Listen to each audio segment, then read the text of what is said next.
Ladies and gentlemen, let's get ready to rumble!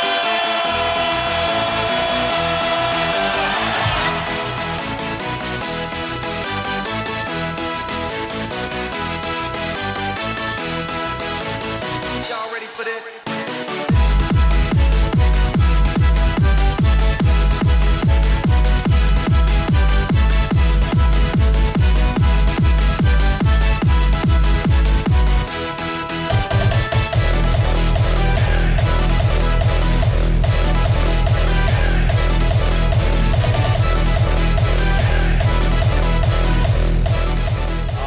Jocks fans, welcome back to another week. This week we welcome probably the best half of a comedy duo since Abbott and Costello, Jay Onrait. Welcome to the show. Hello, how are you guys doing? We're not doing too bad. Can't complain. Not doing too bad. Love it. How are you heading to the studio for tonight's shoot? That's correct. Yeah, I leave about this time every night to do the television program at TSN in beautiful Scarborough, Ontario. So it'll take me a good maybe a half hour to get there. So yeah, we have lots of time to chat. Perfect. I seen last night you were on probably again one of my favorite suits you have, that brown suede. Yes, I've gotten some really nice new suits lately. And the reviews for the brown suede are off the charts good. It's funny because, like 10 years ago, like now you see guys on TV like Bieksa or myself or whomever wearing like full red suits or purple suits or teal suits. And like 10 years ago, that would have just been a no-no on TV. So yeah, we're starting to push fashion a little further along here in the sports broadcasting world. It's probably long overdue. A lot of navy blues and grays up to this point. Yeah, no, I don't think I've seen anybody in anything colorful or any pattern for years. How much of a say do you have in what you're wearing? Oh, I ultimately I could decide, but we have a woman who's our stylist, and I've never understood people in a job where they have someone picking out their clothes, but then they nitpick about the clothes that get picked up. Like for me, I don't know about you guys. I like wearing nice clothes, but I don't want to go shopping, right? 100%. My dream is, my dream is to have a person much more stylish than me go shopping for me, pick out all the clothes and just tell me what I'm wearing. And that's exactly what our stylist does. I don't have any say because I don't want any say as far as I'm concerned. I mean, I paid $95 for my suit for my wedding last year, and I did not try it on until the morning of the wedding, which I did not tell my wife. Perfect fit. Wow. Perfect fit. But again, I was testing the waters with that, and again, I'm not a guy. I'll go out and buy a brand new pair of sweatpants. I'll be hyped about that. But stylish style, I'm like, I don't know. I don't know. I don't think that. That's impressive. Yeah. That's gutsy. That's really living on the edge, my friend. I didn't tell her till after the ceremony, so it's okay. Yeah, Yeah. I don't think I had anybody pick out my clothes since I was probably like 6 years old, and it was my mom laying it out on my bed in the morning. Exactly. It's the best. Like as men, we don't want to have to do any of that. And also, I'm not that stylish. I like nice clothes, but I don't really know where to go to get them, what to pick out. So to me, it's a dream to have this person pick them out. So yeah, so she's been picking out a lot of interesting stuff lately, and I'm all for it. And I feel like it's not just like the announcers and like the broadcasters, like even the players. Like some of these suits these guys are wearing are just like you know what I mean? Like they're like suits. I don't know the between a good suit and a bad suit, but they're all nice suits. Like I know the guys like, well, we're big Habs fans, and like Arbor Jack guy likes a nice clean suit. He always wears that cowboy hat or whatever. Is that what you want to call it? Yeah. Young guys are definitely more stylish than they were in the league, like 20 years ago. And you look at like the NBA, like the fashion is just crazy in the NBA. So the NHL is even just starting to catch up to that. But yeah, in general, I agree. The guys are doing a pretty good job looking slick on the way to the rink, no question. So I mean, I didn't think we were going to talk fashion. This isn't a normal topic on the show, but Yeah, I'm all for it. Yeah. I mean, your fashion mostly consists of Shorsey shirts. Yeah, I mean, hey, gotta represent. Great show. Great Yeah. show. Yeah, I know. How did they come along to like get you to be on the show? Did they just ask you because of Letterkenny, or were they interested from like the start? Well, I'm good friends with Jared Kiso, the creator and star of both Letterkenny and Shoresy. And it was funny, from what I understand, he actually wrote me and everyone else who was in our scenes into the show kind of like, not last minute, but it was kind of like the scripts were already done. And then he just decided he wanted like an element like that in the show. And so he wrote us in there, and it was so much fun. And it was funny, like the whole process of shooting it was amazing because I was working on a Sunday night till midnight, and then when I was done work, a car picked me up in Scarborough at TSN and drove me to Sudbury, 4 and a half hours. And so I got to Sudbury about, I don't know, 6 in the morning, maybe a little earlier, 5 in the morning, checked into a hotel, slept for a couple of hours, went to set at about 7:30 a.m., shot all my scenes in about 8 hours, and then drove back to Toronto in the afternoon. That was the whole process of shooting that show. And as you guys know, they've already announced the second season. So I'm pretty sure I will be in that season as well. So it looks like we'll be getting ready, gearing up for an all-night drive to Sudbury here again pretty soon. That's Worth wicked. it. Yeah, worth it. I mean, for me, I'm not the one doing the drive and short sleep and. Well, I didn't drive, right? Like, so they had a car pick me up, so I just slept. So yeah, it was great. Like, they wanted to have me wake up in the morning and fly there on the first flight, and I was like, let me just get in a car, sleep, and I'll be way more lucid and way better. And it worked out great. And yeah, just such a nice cast, such nice people, and Jared's so talented. So I was just honored to be a part of it, and I got, so many nice comments about it. So looking forward to season 2. Yeah, I am too. I'm very excited for season 2. I can't watch season 1 enough. I can tell you that. So I mean, some would say with all the skits that you've done over the years, like on TSN, would kind of be the start of your acting career.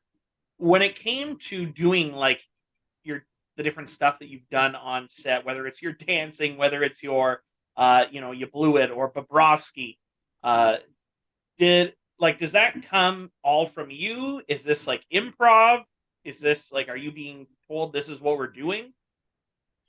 No, it was all Dan and I. It's everything we did, we conceptualized, we came up with, we wrote, we performed. We had a producer who allowed us to do it, but for the most part, everything you ever saw was written and done by us.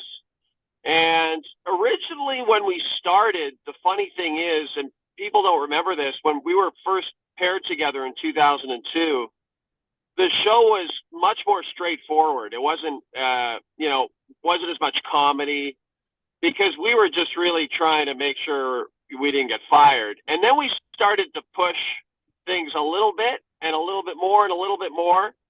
And TSN would push back a bit, and we kind of found this like nice balance, right? Because we didn't want to turn off the really hardcore sports fans, right? We didn't want to like have the whole show be like 100% goofy bits.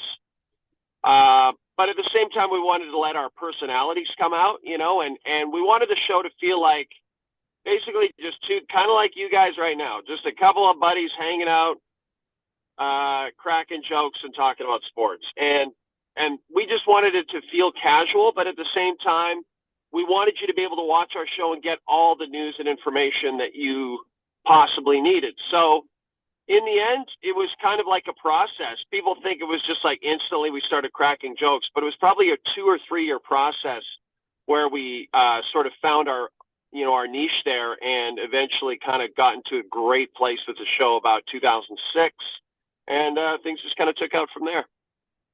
And I mean, some of the stuff like that you guys started, like there's a few like you guys would chirp people you'd see in the stands. Like I know, like I was saying to Joel before we started, the dart guy, like nice dart. Like I remember using that in college to like chirp guys like, for them smoking cigarettes. Like I remember that being like again, like yeah, like there was.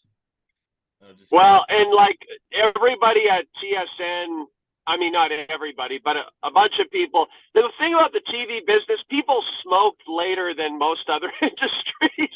A lot of the rest of the world quit, and the TV business just kept smoking. So we'd always have a bunch of guys going out for darts. So we just talk about darts all the time. If someone was getting up and leaving their desk, we'd be like, "Oh, going for a dart." And so like little things like that, just kind of bleed into the show, right? Like it was a lot of it, like I call it found humor. I think David Letterman, sort of originated that, where you're finding things that are funny within the world that you exist in, right? And so that's why we love to use like behind the scenes people and sketches and kind of break the fourth wall and talk to producer Tim all the time. And we wanted you to feel like that you were almost kind of like part of a club, right? Like if you're watching our show, that the more you watched, the more you got the inside jokes, the more you got the references. And I personally love shows like that, like a show like Dan Patrick's show. It's not just about the sports talk, right? It's about the Danettes, and it's about his relationship with them and everything. And that adds to it, right? And adds an element to the show that makes it, you want to come back to it, especially if you like those personalities. So that's exactly what we tried to do with the show. And for the most part, it worked out. I mean, I remember just when I first started getting into sports, we'd watch the ticker in the morning because, you're going to bed by the second period and waking up in the morning. And if it was anybody other than you and Dan, oh yeah, I was just kind of like, fuck. Not the same. Yeah. Yeah. I mean, I was 8, so I probably wasn't saying, oh, fuck. But, yeah. but I mean, like, I was just like, eh.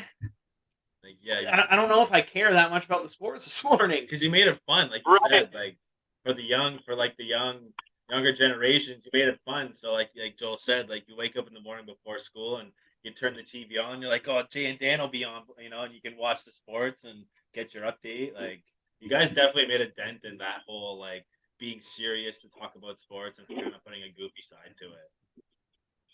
Yeah, and that I have to give credit to our boss at the time, our boss who paired us together, Mark Milliere. He saw in us the potential to reach two different audiences.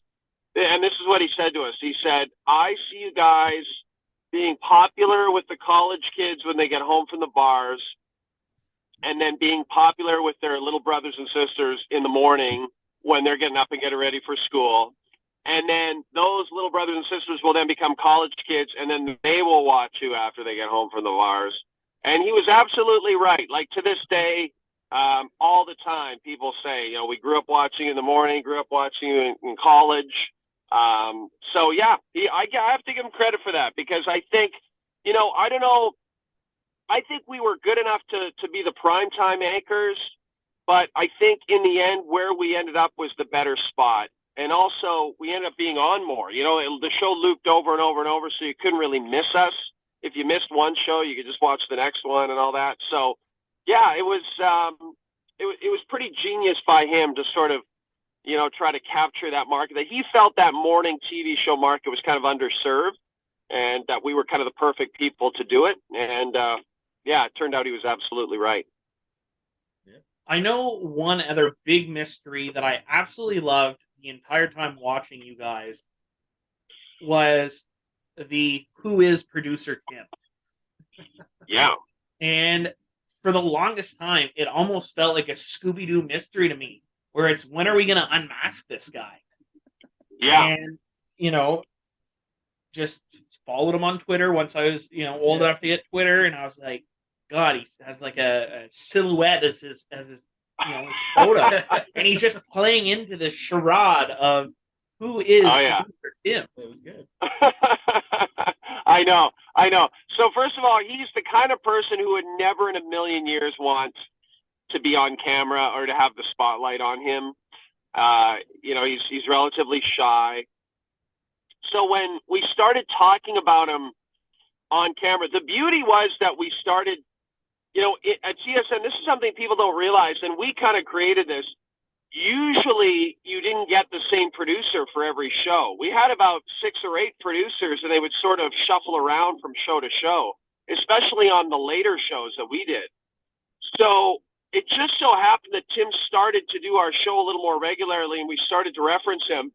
And then he became so popular, and those references became so popular that Tim ended up getting just a full-time gig on our show. So, and then when we went to Los Angeles, Fox wanted Tim to come with us. So it worked out great because, again, it's like goes back to what I was saying to you guys about, like the Dan Patrick vibe where, Dan's talking to the Danettes like that. Tim was like our Danettes, except it was more of an adversarial relationship. It just worked well. And the other thing with Tim is that, like, Dan and I are not that smart. So we tried to push things way further than what you saw on TV. And to be perfectly honest, like, I think we would have been fired if it wasn't for Tim, because Tim was the voice of reason. He was the adult in the room, if you will. And he was the person who would say, Tim's a couple years older than me. Tim and I actually started at TSN together as writers. And he's a couple years older than me. And he's, a couple more years older than Dan, and he's just very mature. And so when we try something or say something or want to do something that might get us in trouble, he was always there to kind of pull it back and make sure we realized that there was indeed a line that we could not cross, and we needed to make sure we remembered that. So, yeah, it's just a great relationship. And then the best part is, when Dan and Tim got fired a few years ago, they ended up together at Bet Rivers, and now Tim is producing Dan's podcast, and it's going amazing, and they're doing great there. So it's hilarious because I was always closer to Tim than Dan was. Dan and Tim didn't really have a very close relationship, and I always wondered, like, if I ever, like, got thrown in jail or got arrested for something. That's not fired or got a better opportunity. It's jail. Yeah. Exactly. If I got thrown in jail for some nefarious thing I did, would they even still want to work together? And as soon as Dan got the gig with Boomsies, the first thing he did was call Tim. So that made me really happy, because it's like you never know how that's going to go, but it's going very well, and they're still working together to this day. So it's a wonderful thing.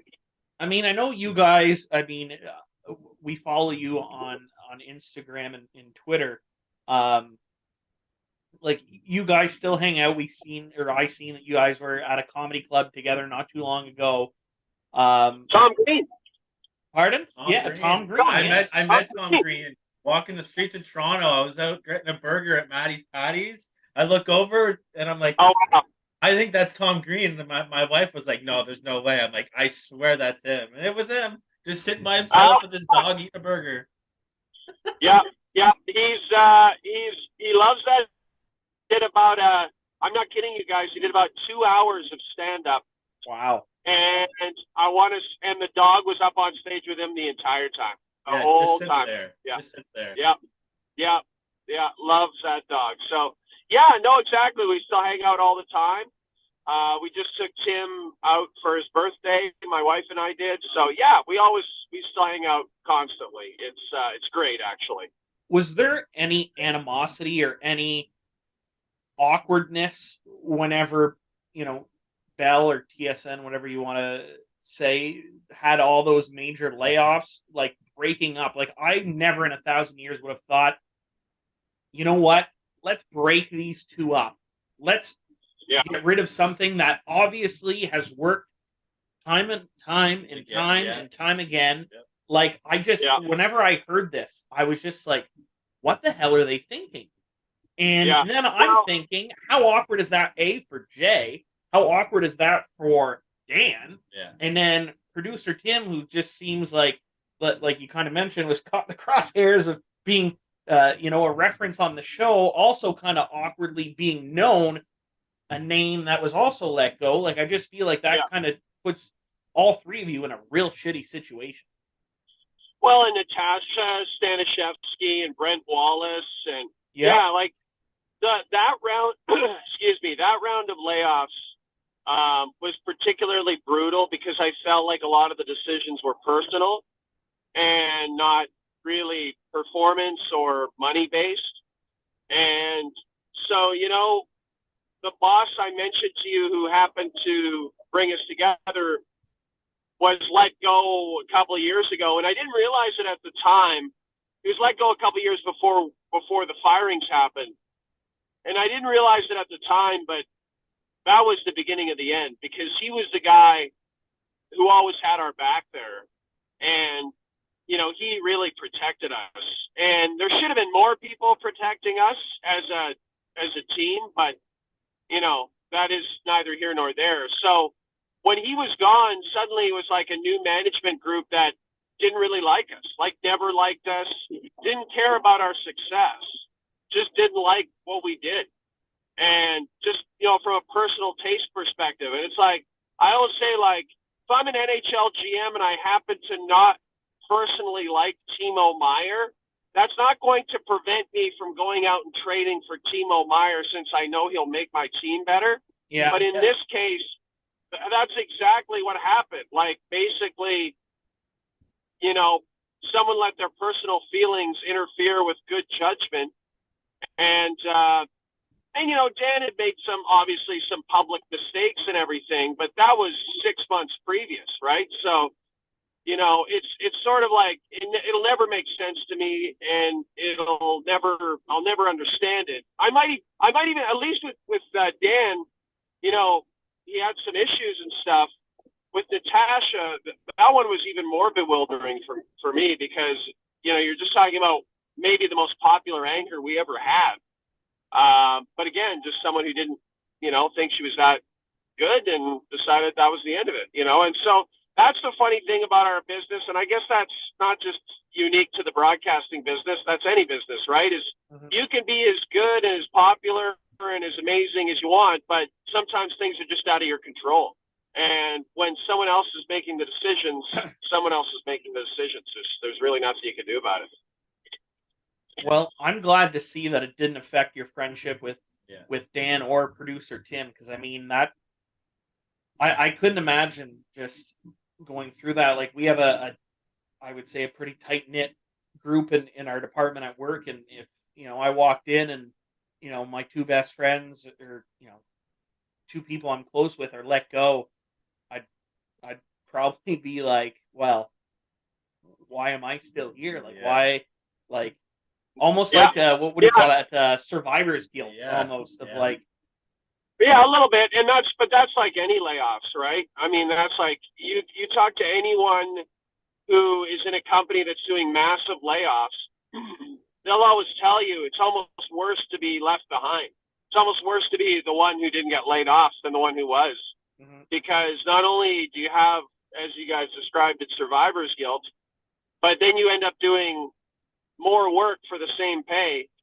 Yeah. Because a bunch of the people you used to work with have been let go. So, yeah, no, I mean, I think that's true in so many industries, where it's sometimes worse to be the one who doesn't get fired. Well, I mean, for my own selfish stake, I'm glad you're still around. Thanks, guys. Me too. Yeah, me too. Still, that's what I do every morning when I get up with my kid. I turn TSN on, and there it is. And it's sorry, go ahead. I was just gonna say, it was weird for us because then it's like, okay, what do we do? Like, we got to do a show here. It can't be the same show. So what do we do? And I think we've found another niche with the show now. After a couple of years of trying to figure it out. Like, I think it's very watchable now. It's still funny. We've got good rapport with the guests. And I really enjoy doing it. For the first little bit, I didn't, because I was like, just kind of lost, right? Like, what am I doing here? I got to figure this out. Plus, I'm doing twice the work. I'm doing all of Dan's work now. So, yeah, it was a little frustrating at first, but I do think, and I hope you guys agree, that now the show has sort of evolved into something pretty good. Well, it's And completely yeah, different. Yeah. Like, Yeah. especially, I find even compared to when you guys left to go to Fox, like what it was pre-Fox to what it was when you guys came back is almost two different eras. It's two completely different shows. for sure. Yeah. For sure. Yeah. It had to be in a way. I mean, it's like Howard Stern couldn't watch two lesbians make out, while he's in his 60s, like at some point he had to pivot, and now he's like this amazing interviewer, right? And he gets all these great guests, and it's just a different show, right? Than the show that a lot of people who first fell in love with Howard Stern. It's like completely different. And I don't even have to say I'm pretty sure. I know for sure that a lot of Howard Stern fans probably aren't happy about that, right? They probably want the lesbians. And that's totally fair. Yeah. Well, you can't, first of all, you can't do the same thing forever, but also, at some point you do grow up a bit, and you have to figure out, okay, what works with the age that we are in now. So when we got back from Fox, I think we kept the funny, we kept the laughs going, but it was a little bit different vibe. And now with this show, it's the same thing. We try to mix in as much humor as possible. And at the same time, I know, like, the type of person who's watching our show in the morning, it's probably someone like yourself who's got kids and has to get to bed early because that kid's going to keep you up all night. And maybe it'd be nice in the morning if you could just flip on a show and just get caught up on everything. That's the kind of thing we're trying to provide at this point. A little more chatting too. But it's almost like we never deliberately set out to make things different each step of the way. It just kind of happens naturally, right? It just kind of happens. Yeah. Well, I gotta say that in 2017, when you guys came back on trade deadline day, I was pretty excited that day. Let's just put it that way. The trades weren't great, but when they came on the ticket that you and Dan were coming back, I was reacquired. Yeah, reacquired. I was pretty excited about that. It was fun. That was really fun to put that together because I believe there was only 4 people other than Dan and I who knew that was happening until the announcement was made. So it was my boss, Mark, at the time, his boss, and then Bob McKenzie. Of course, and Bob McKenzie knew. Yeah. He breaks all the trades. And then the producer of Trade Center, Bill Dodson. So those were the only 4 people out of like literally hundreds and hundreds of TSN employees and like some close friends of ours. We didn't say anything to anyone. So when Bob made that announcement on Trade Center, like literally everyone in the studio did not know. Duffy did not know. Everyone in the control room did not know. Like nobody at TSN knew.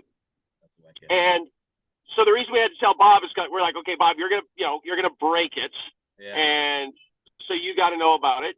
So it was pretty special because we were able to kind of surprise everybody back at work as well, and it just worked out so well. It was such a nice reception that we got, that we were coming home, and that was a really special time for sure. And that whole summer was really fun, just the anticipation of coming back and moving back, to Canada and everything that was a really special time. The first couple of years when we were back were just great. Like I said, then our boss got fired and things went south quickly. but the first couple of years were an absolute blast for sure. Well, you know what? I can share that sentiment. I feel like if my boss at work currently got fired, at least me and I can think 2 other people in my department, we have antics. We're not on TV, but we like to have fun, and I don't know if it would be as well received with any other manager in the building. Yeah, and that's what happens, right? Like it's so funny because so much of TV is like who's in charge, who's making the decisions, and what is their taste, what is their opinion. I find in general the places that have worked the best TV wise over the years are the ones that have 1 or 2 people tops. They're making all the creative decisions and they have a singular vision. and all the places that have not been good have been like way too many cooks in the kitchen kind of vibe. Mhm. So, now we have a bit of a too many cooks in the kitchen vibe. When we came back, we had a singular vision. So, I think we'll get back to it. I know we're working toward it, and when I love my crew. Like, we've got an amazing crew, and they're all kind of guys who grew up watching me. So, they know what I need, what I want on the show, how I want the show to be done, and they are all in the same mindset. So, I think we're in a good space now, and we'll see. We'll see how long we can keep it going. Well, I know I hope it's forever and ever. Yeah. Me too. Me Yeah, too. Well, me too. at least a little longer. I mean, I'd love to retire someday, but definitely would love to do a couple more years of this show, because I think it's like one of those things where you work so hard to get a show that nobody really was looking for this show. Everyone was upset about Dan leaving. So you're up against it, right? Even as you're starting, you're like, Mhm. you're trying to do something that no one really wants at this point, but you kind of just have to forge ahead. And I think now we're kind of in a good place with it. So I'd love to see it through for a little longer and really, see what the potential of this format is. I mean, I appreciate you sticking it through. Yeah. Yeah. Thank Again, you, for my guys. own selfish reasons. Yeah. Thank you, guys. That's perfect. That's the reason I do the show, for other people's selfish reasons. Yeah. Yeah. No, I love it. Like I said, that's the only. I have the TSN app, and every morning, like I said, wake up, turn it on, and Yeah, I mean, I'm not a morning person at all. yeah, wait till you have kids, then you'll be a morning person. No, never. Never. I'll take the night shift. I cannot do mornings. But that is the only thing that gets me through. If not, I would probably be joining you in that hypothetical jail cell. Yeah. Yeah. Hypothetical jail. I've been there many times. I'll be back there again soon. For sure. And like, it just you make my mornings bearable. Yeah. And Good to hear. I really appreciate it, guys. Thanks for saying that. Yeah. no problem. You have some hockey stuff here. I feel like I mean, I don't know. Like, we we're just going. opened up, and I feel like it just kind of, this whole thing has went Okay with that. wherever. That's why we're average jocks for a reason. Right? Yeah. We were average, maybe like HR people, part of this, average fashion designers at the beginning. Yeah. No. Yeah, I think we did really well. I think we really covered it. We really ran the gamut here. And I feel like I got to the core of who you are as a person. Yeah. You might be the only one. You guys might be the only people to get to the core of who I am. Not even, neither of my wives even could figure that out. Hey, third time's the charm. I mean, little hockey. I know. How much time do we have? I can maybe do 5 more minutes. Perfect. Yeah. Do you want to? Let's just skip to the fun part. Yeah. So make sure at least we get that done. Yeah, and we'll hammer Craig Button with all the hockey stuff next week. Yeah. Oh, nice. Craig's the best. Yeah. He's fantastic. We covered the World Junior A tournament that was in Cornwall this winter, in December actually, and Craig was on the show for a little bit. We did some intermission interviews and stuff with Craig. It was he was awesome. Just a class. Oh, that's great. Yeah, he's just an amazingly kind person. He's the guy who knows everybody's name at work. He's just one of those guys who's really thoughtful and yeah, can't say enough good things about Craig. Yeah, no, he was. He could tell. Obviously, I was nervous. Normally, we do all this over Zoom, so I never have to worry. Right now, I'm in sweatpants. I just have to worry about dressing my upper body. Yeah. And I'm standing next to Craig Button, and we're live, and we have 15 minutes to get this take right. And he could tell I'm nervous, and at the end, he goes, "That's great. Love the name." He says, "You have a cell phone?" And I thought that was a strange question. I mean, yes, doesn't everybody? And he's like, "Give it to me." And I gave him my phone, and he put his number in. He says, "Text me." And I was just like, Okay. I have Craig Button's number now. Yeah, there you go. Yeah, that's awesome. But no, super down to earth, and I mean, Yeah. again, weird to even think that I'm talking to people that I consider celebrities. Yeah, for sure. If you would have told 8-year-old me I'd be video chatting with Jay Onrait on a Tuesday night while he's driving TSN, while he's driving to TSN to do his. I would have said no chance. Yeah. No chance. Yeah. There's better chance that the Leafs win the cup. Yeah. And Yeah. but Dream big. That's what you got to dream big, baby. Yeah. That's it. So Jay, we have a segment. Adam prepares 3 questions called Yay or Nay.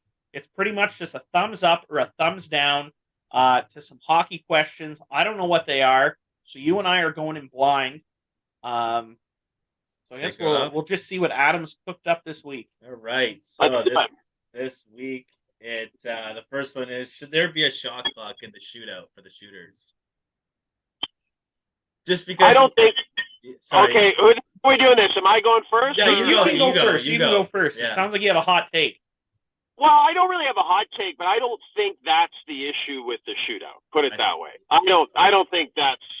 I think that's getting a little nitpicky about. It's either you do the shootout or you don't do the shootout, and I don't think a shot clock is gonna. I'd rather see a consistent. Like, I know we've got the pitch clock in Major League Baseball, but like it seems like it's barely enforced. So. Yeah. I would like to see that enforced more. Personal opinion, I don't think that's the issue with the shoot. I agree. I mean, I would rather see them do more, 3-on-3 OT. Yeah. Right. And after 3-on-3, let's go down to 2-on-2, 1-on-1, and then the goaltenders meet at center ice and fight. Yeah. I mean, this is my hot take. I'm fine with the way things are now. I'm like probably the one person who loves hockey so much who really isn't that upset about the way we're doing things now, especially now that it's 3-on-3. Like, the 3-on-3 is so exciting and so fun to me. I'm fine with, doing it for the allotted time and then getting into the shootout and getting it done, because I do feel like, yes, it would be. So then you could do another 5 minutes. Of course you could. But it could end up tied after 5. I mean, it seems unlikely that a 3-on-3 would end up tied after 10 minutes in the NHL, but it could happen, right? So then what do you do, right? You have to do a shootout anyway. So, it might be a controversial take, but I'm kind of fine with the way things are now. And I also kind of feel like the way I've always felt about the shootout is, I get that people don't like it, but all I know is if there's a game going on in the newsroom, and it's a game people care about, and there's a shootout in that game, everyone's watching every shot. Everyone's on their feet, and everyone's on the edge of their seat watching every shot. Now, is it the right way to finish the game? Maybe not. But, I mean, they've been doing it in soccer for forever, and it's more of a everyone's got to leave. Everyone's got to go home kind of thing.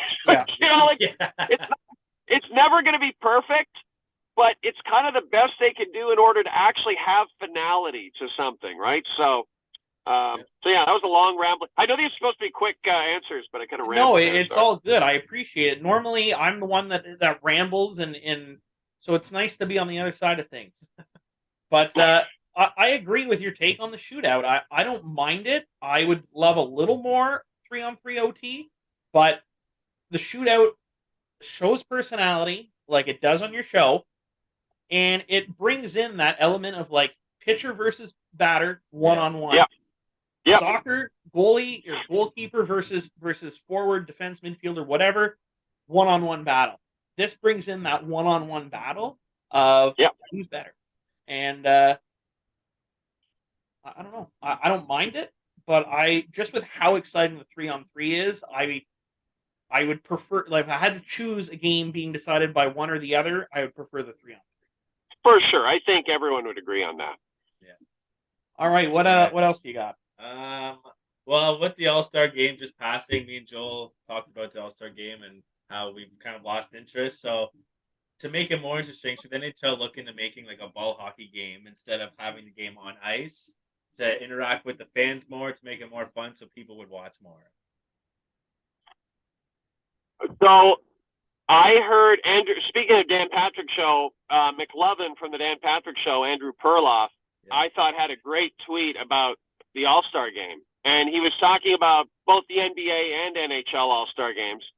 And he said, I'm watching the All-Star Game with my son, and he's fascinated by it. And it finally hit me. The All-Star Game's not for me. The All-Star Game's not for adults. The All-Star Game's not for hardcore sports fans. The All-Star Game is for kids. The All-Star Game is for the local market that the All-Star Game is in. Mm-hmm. So everyone in the local market gets excited about it. You get to take your kid to it. There's lots of fun things to do there. It absolutely blows my mind that, like, reporters and hockey people tweet and complain about the All-Star Game for this reason. I love hockey, okay, guys? Love it. But you know what I also love? That 3 or 4 day All-Star break where we can all just take a little break from hockey, a little mental break from it, from covering it, I mean, like those of us who are in the industry. Yeah. Just take a little mental break from it. Maybe watch another sport. You know, there's lots out there. And let that All-Star Game be for the kids, you know? And it was, when he said that, I was like, that finally makes sense to me, because it's not like I thought the All-Star Game was good. It's not like, I mean, this year might have been the worst one ever, and the skills competition might have been the worst one ever. And, you know, everyone's like, well, how do we fix it? How do we fix it? There's no fixing it. It is what it is. You'll never get players to try. Yeah. You're not going to start throwing $1 million down. Nobody's doing that. All they want to do is make money on it. It's for the kids. It's for the local markets. Ball hockey game, I feel like, is a horrific idea, and someone's going to get their ankles. Hey, man, I just asked the question. This is why you also come up with the question. Yeah, because exactly. But I don't mean like from you specifically. I just mean like all these ideas where everyone's like, okay, what if we did the skating competition down in Lake Ontario, or, you know, the fastest, you know, like all this stuff. It's like, why do we not overthink it and just accept that it's for children and then move on to the second half of the season? That's my take. The floor is yours. I have two fixes. First, I think they should do like what the MLB and the NBA are doing with the celebrity games. I would be more interested in seeing Jay Onrait, maybe Darren Pang, plus a bunch of celebrities. Maybe get Jay Beebs in there. Yeah. Get Drake on skates, and play a little celebrity game. And you don't want. I'm not sure you'll get two full teams of celebrities, but mix in some retired players, and see what that brings. I think that would be fun to watch, and it would draw a crowd. Yeah. My second fix is there's so many sponsors to the NHL All-Star Game. You see the advertising everywhere. Why don't you have these guys like, okay, Ford is advertising. This thing's sponsored by, or it's Honda, sorry. Don't want to offend anybody at Honda. Honda, why don't you throw out a car? Winner of the hardest shot gets a car. I think they do that in baseball, don't they, for the home run derby? Yeah, but that's the thing. Like, you have all these sponsors, throw something at them. Right. The winner of this is next year's cover athlete for EA NHL Sports. Right. Like, yeah, I like those ideas, but is that going to increase viewership? Yeah. I think guys will try a little more, which from the complaints I've seen may have been I understand the kids' appeal in that, and I'm more interested actually in the skills competition than I am the actual game. But I think guys would try more if there was something on the line. Yeah. The skills always gets higher ratings than the game does. Yeah. You might be right. I mean, you might be right. But, I mean, did you see today they announced, like, that the finalists for, I can't remember what All-Star game in, like, 3 years, so, like, Seattle, Edmonton, and Detroit. Yeah. And Brad Marchand was like, good luck getting guys to go there, right? So already the seed's been planted, right? They don't want to go in the first place. Yeah. They'll go to Florida because they can bring their wives and girlfriends and families. It's fun. Yeah. Brad Marchand's just saying what everyone's thinking, right? Like, and it's the best. They're not going to want to take a break and go to Detroit for 3 days in the middle of winter. I don't think you want to go to Detroit ever. I've been to Detroit a handful of times. It's a scary place once the sun goes down.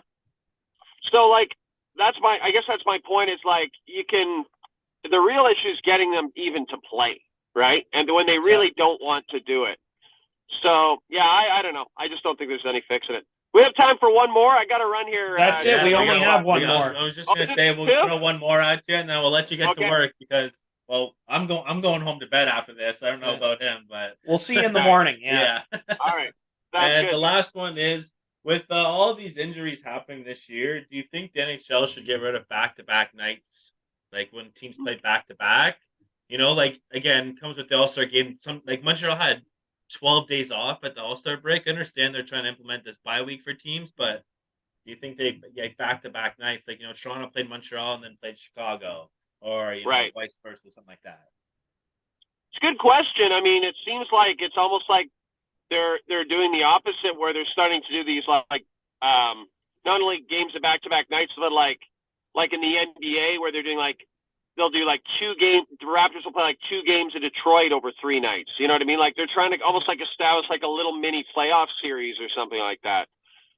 Would it help? It'd probably help, I would think, to get those extra games in there. Yeah, I don't know why you have to have back-to-back nights. Like I don't really see what the necessary purpose of it is, unless it's just a scheduling issue.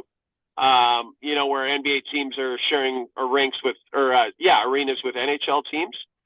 But I'm not sure. I think anything would help for sure, because the injuries have been out of control this year. There's no doubt for every team.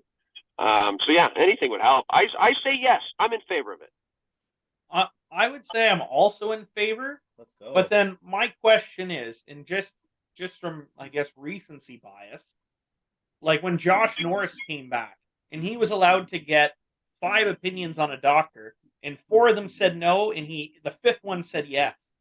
To me, it should be, if everybody's being seen by the team doctor, it should be, you obviously hired the team doctor for a reason. Trust what he says. Yeah. If you're not good to go, it shouldn't be the player or the agent that's like, let's go see an opinion here, opinion here, opinion here, opinion here, until somebody says yes. They come back, get hurt again. He's out for another 8 months. Yeah. Like, to me, there's more to it. But there's stuff behind the scenes. I agree with you 1,000%, but I don't think you're answering the question. Yeah, that's fair. That's fair. Yes, I agree. You're talking about something completely different. But by the way, I completely agree with you. I find it bizarre that that players kind of go outside of team doctors like that. And I know people will be like, well, team doctors are biased toward the team. So maybe a second opinion, but like to go to the 4 different guys, then get a 5th guy who says yes because he's like the doctor on The Simpsons. Dr. Nick. Yeah, Dr. Nick Riviere or whatever. I completely agree with you on that one. Couldn't agree more. Well, I mean that wraps up yay or nay, and I just want to say it's been an absolute honor, Jay. Wait, if it was called yay or nay, why didn't you tell me that? And I could have said yay or nay. Did I say that? I don't remember, dude. I don't remember. So what would you say I just did then, Jay? You blew it. Yeah, I blew it. To be honest, I figured one of us would blow something, and my money was on Adam. I mean, that's fair. But you know what? It's about time that I circle the 0 and start back over on days that I screwed up. That's funny. Well, thanks, guys. I really appreciate being on. It was really fun. Hey, no problem. Thank you so much. We hope to have you on again sometime. I'll see you in the morning. Yeah. Sounds good. We'll see you in the morning. Get some sleep with the baby. Yeah? See you guys. Bye-bye. Both guys, 5 minutes each for fighting! We'll role play here. I'm the tough guy on the other team. What's your speech? What are you telling me to get me to go with you? Well, it depends who you are, right? I would say that was maybe one of my good, and to me, first one of my strengths, like the mental game. I used to love to play head games with the guys, because if you get in their head, and that would start in warm-ups, or even before that, we didn't have Facebook, but I think we had like the forums on the forum there, the discussion forums. So we could probably talk shit in the internet a bit, but we didn't have a whole lot that we could do during the week. Like we didn't have any social media, but as soon as you show up at the rink you're in the lobby. If you want to send a message, well, that's what I would do. I'd screw around there, or even, I mean, you go pretend tu fais semblant de te tromper de vestiaire. You pretend that you don't know where you're going, and you go in their dressing room, and then you start talking shit, and you pretend you don't know you're at the right place. Anything would work, right? And you knew some of these guys, even if they were tough, you can get them rattled. So you could talk about, I won't name these things, this list, I won't go there, but I said some pretty awful things in my career. and I didn't care because it was free.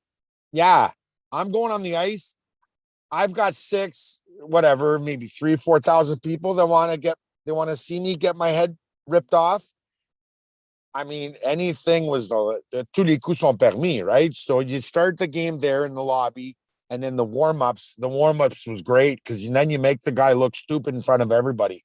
You'd start humiliating him on the ice in front of the fans, in front of his own players. And then if it gets to that, then at the face-off, then you can say the really dirty stuff. I mean, you can talk about anybody. You can imagine who you can talk about, and you get his feelings. I mean, you can talk about, and then we knew stuff, right?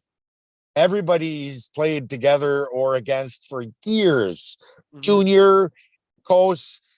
Some guys played in the A, some guys played in Europe, and then you got all kinds of information. I mean, it wasn't fun for me to know stuff about you. Wasn't fun for you.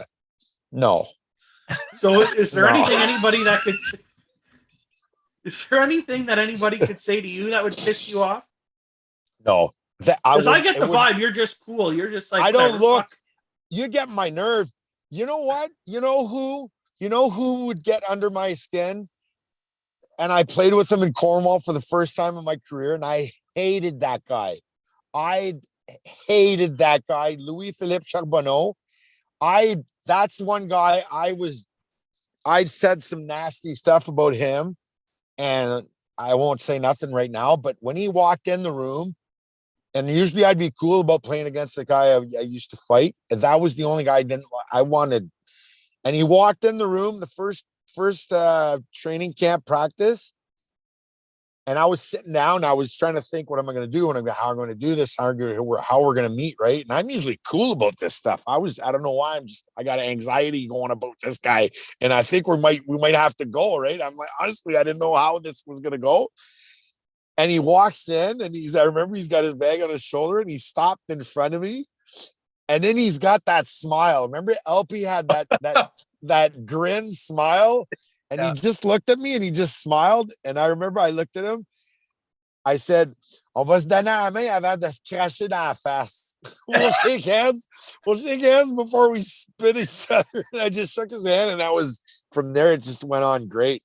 But yeah, so I hated him. Did the actually hated him. Looks something like that? Oh, yeah, exactly. Yeah. And he was bad. He was bad. He's the only guy that got under my skin, but I never let him know that. He said earlier there were no weasels. LP might have been a weasel. For sure, but he could go, right? He was one of the top guys of the league. Yeah, I remember him breaking Mike Verano's nose in the playoffs there. He was tough. LP was tough. Yeah. But yeah, he was a weasel for sure. He could get under your skin, but he always stood up for it. And for sure. Broke Verano's nose and then went by the crowd and did the old it's gushing. LP was bad. He had no scruples. He had no scruples, no feelings, no nothing. Yeah. But yeah. And you know what? Yeah. Thinking back, the only guys that I can vividly remember being this guy's gonna fight was yourself, Allard, Desarmo, Rabbi. I don't even think I can remember LP fighting in my head. He didn't fight that much, but he was at a stage in his career where he didn't have to. He got into. He put on a show. He didn't fight as much. He had a lot of shoulder problems. I remember he had health issues for fighting, but he was a shit disturber. He went from really tough I fought him in the East Coast League. He was one of the toughest guys there. And when he showed up in the senior in Quebec, he went from like being a power forward and then fighting obviously like tough. But then after that, he put on not the weasel gear, but he went on to be more of a shit disturber, but tough as nails, but being more of a shit disturber and like to be a pest. Yeah. He was more of a pest. Yeah. Yeah. I mean, Oh, when I think he went on to, he won back-to-back championships. He Yeah. won with us, then went to the Saint Jean Chiefs and won in the LNAH. And if you watch like the YouTube video, that is typical LP Charbonneau in the warm-up imitating Tremblay. Tremblay with the shoulder pads. Shoulder pads, he's got Tremblay in the back. He's got, oh my God. I don't know if I would have been able to finish warm-up. I still watch that clip and die laughing. That is LP Charbonneau getting in their best player's head. Corey, I'll give you a one-upper on the back-to-back championships. When I won in Cornwall, that was my first championship, right? I had went to the finals once in St. Georges. I won in Cornwall. The next year, I went to St. Marie, got traded to Shawinigan in the Central League. I won there. The year after, I won back-to-back in Shawinigan. So that was 3 in a row. The year after we folded there, I went with Bobby and the boys in Pont Rouge in the North American League and won there. That was 4 in a row with 3 different leagues. And then you went to the Federal Hockey League and they won there. No, I didn't win there. I didn't win that year. Well, they only played once and we won. No, the year they won, that was the year before. I played with the Warriors the year after. And then we lost. We lost to Thousand Islands, I think, in the semi, not even semis. We lost the first round. But no, the year they won, that was the year before me with Pat Durasp and those guys. Yeah. Yeah. So were you there when Mafouz was there? Mafouz was there the year I was there. Yeah. That's one guy in year one. Whenever I seen him come out in warm-ups, I said, "This is my new Paul Chance." Yeah, he reminded me a lot of you. Yeah, he was a little Tasmanian devil. He wasn't a very big guy, but oh my goodness, yeah. Mafouz, he played forever. I think he played last year still. Yeah. In that league. Yeah, he went on forever. Where is he from, Corey? Isn't he from the Ottawa area? From Yeah. Ottawa. Okay. Yeah. So much good local hockey. We haven't even dove into the NHL. Like, we haven't even talked about anything that I had on my list of talking about. I didn't play for that long, though, Joel. I didn't play for that long in the NHL. I don't have many memories from the NHL. Well, no, I just wanted your perspective on some of the physicality in the league. But I'm just so enthused. I could listen to you guys talk all day. These stories, you know what? We'll have to do it again, Joel. We'll bring in a few other players. We'll make sure we got some crunchy ones to come. Some of the guys that don't have that's too much. Fine. I think filters. My first thing I'm doing after this is trying to find Benoit Deschamps. So he can come on and defend himself. Ben Deschamps is not much of a talker. Like, yeah, he's more of a. Yeah. I don't know. Well, you find me Joel Theriault then or LP Charbonneau. Oh yeah, I'll make sure we get you some good customers there, Joel. Okay, and you find me where I can get another Paul Chance jersey. Well, yeah. Oh, you know what though? Because I remember Dan gave us our jerseys. I gave it away for sure because I don't have any jerseys. I gave all my jerseys away, but I'll try and find that. But no, I got something for you. It's not a jersey. It's something even more special. I got something good for you. You know what? Once we finish recording, I will show you exactly where I'm going to put it. I have my signed Carey Price jersey, and I will make room right next to it, whatever it is. I got my signed Sheldon Surrey stick and my seat from the Forum, and then I got my Comet stuff in the corner. I have your championship photo. That's awesome. It's going in the bar. Beautiful. That's where it's got to go. I have a list of special drinks, and I think I'll name a Corey one and a Paul one. Hey, you know what? It's awesome that we did this with Corey together because I hadn't talked to Corey in years. I think we went to camp. We went the next year to St. Marie Beauce to camp together, and after that, I never saw you again. Yeah. I don't think we. Yeah, I ended up in Cowansville with Lamoureux and Thibault. Won my That's right. championship was the Comets. My first was the Comets, and then I won the next year in Cowansville with the boys again, and You did. That's right. that's when it kind of ended. And I played with the Warriors for a little bit, but me and the owner really didn't get along there. But The first, I didn't play with you at the Warriors, right? That would have been the year before. yeah. Okay. So That was a strange team. I feel like half the time you'd show up and you'd get the lineup card, and there's five guys that played, regularly, and the rest it was a mixed bag, and you didn't really know who was playing that night. That league was something else. Yeah, that wasn't. Well, there's a reason they made Slapshot after it. Yeah, even as much as you know what. See, that's the thing. The difference between the whatever, I don't remember the name of the league. It was like 10 letters. Yeah, it was. No, but when I played for the Comets. Yeah, Ligue Senior. Provincial. Ligue Yeah, Senior Provincial. Yeah, LSP. LHPS or LHSP or something. There was an H in there. LHSP. But see, in that league, okay, yeah, it was kind of whatever, like the president and the rules and the regulations was kind of whatever, but at least they wanted us to put on a show. The Warriors, that league, you can do nothing. They'd suspend your ass. I got kicked out. I'd have to look at the stats. They kicked me out. I got suspended. I wasn't even allowed to coach anymore. They suspended. They were so scared that something would happen. I mean, they suspended me for the last time. I think I got. Actually, they banned me. They suspended me for the rest of the year. I did nothing. 28 games. There you go. 28 games, 144 penalty minutes. Yeah, they kicked me out.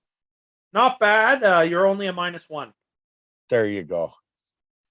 But yeah, no, the league was nothing near there was no entertainment. That's the part that sucked. They wouldn't allow nothing. So yeah. Anyway. Yeah. Well, I'll let you boys go for this one there. I won't keep you much longer. We've already been at it for over an hour, but I would love to get back on with you guys in the near future. I'll do some more research. I'll get you some more crunchy ones. Yeah, anytime you want, I'll make myself available. This was fun. I loved this. Oh yeah, this was good. I hadn't seen Corey in a while, man. That's funny. I've sat down, I don't know if you guys follow the podcast page, but we had Noodles McLennan there on last week, and Jim Lang, and we have James Duffy on in a few weeks. But I think this has been my favorite one so far. I think just entertainment level wise, I feel like those guys are worried. They're on TV and they're Well, let's do a reunion. Let's make sure let's try and get something organized to get the boys back together for I'd seen Marty Bone. We played together with the the Warriors, but all the other guys, I seen Ben at the rink in Laval, but a lot of those guys I haven't seen in years. Who's the other one there? Alain Kenville, he's still in town. Yeah. Kenville, yeah. What was his Killer? No, what was his nickname? Killer Kenville. Killer Kenville. There you go. Yeah. Wow. It's we should try and get together. That was a good group of people for sure. Absolutely. Anytime you want to do it, I'll make myself available. This was fun. I haven't seen Paul in a while, and yeah. Well, Paul, if you're ever in town, beers are on me. Corey, you're invited over anytime. Awesome. Yeah. Thanks a lot, Joel. Thanks a lot for the invitation. It was good. It was fun. Brings back good memories, that's for sure. I hadn't talked about this stuff in years. Well, I'll go break out. I'll make sure for next time there I get a little more of the Comets memorabilia out. How about we do this? How about we do a live show from Cornwall? Let's invite the boys out, Denny Lamoureux and those guys, and let's do a live show. Just everybody there on place. Screw the Zoom shit. Let's make sure we do a barbecue and get together. You know what?